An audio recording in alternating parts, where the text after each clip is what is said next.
Deputy Inspector General of Police Eliud Lagat will now record a statement on the murder of Albert Ojwang with the Independent Policing Oversight Authority, following summons by the authority that ordered him to appear tomorrow.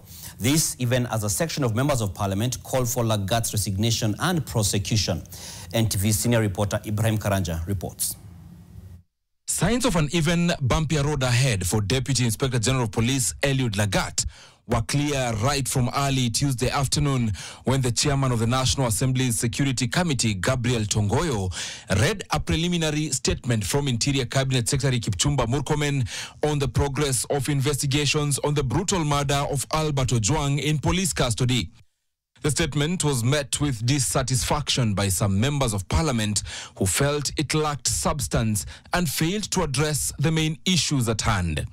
Rarieda MP Otiende Amolo took to the floor to specifically address the place of Lagat in the investigations and the DIG's decision to step aside. You cannot do that. IPOA cannot come and tell us that they have arrested people and they are prosecuting people for murder when the central suspect has not written a statement to date. How do you determine then who should be taken to court if you've not interviewed Eliud Lagat up to now? Mr. Speaker, there is nothing like stepping aside in law.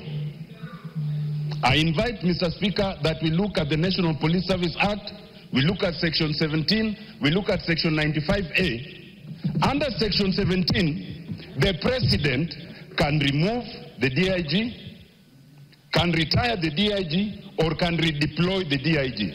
None of those can be done by the DIG themselves. Under Section 95A, the disciplinary process can only be done by a disciplinary committee of the National Police Service Commission. You cannot discipline yourself by saying you've stepped aside. What does that mean in law? Mr. Speaker, I want to suggest that this whole issue is a charade. I direct that the Minister for Internal Security appears before this House on Wednesday afternoon. Shortly after this parliamentary session and only a few kilometers away at the Independent Policing Oversight Authority IPOA offices, Chairperson Isaac Hassan was nailing Lagat. Having found basis, IPOA has now issued summons to the Deputy Inspector General of Police, Mr. Eliud Lagat, to appear before the authority's investigations team to record a statement.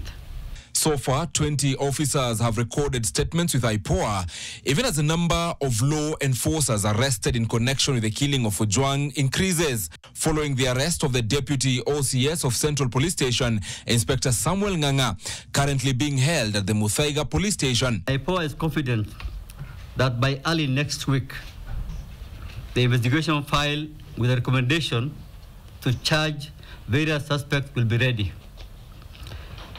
The authority appeals for calm and assures Kenyans that in the quest for justice in this matter, there will be no sacred cows.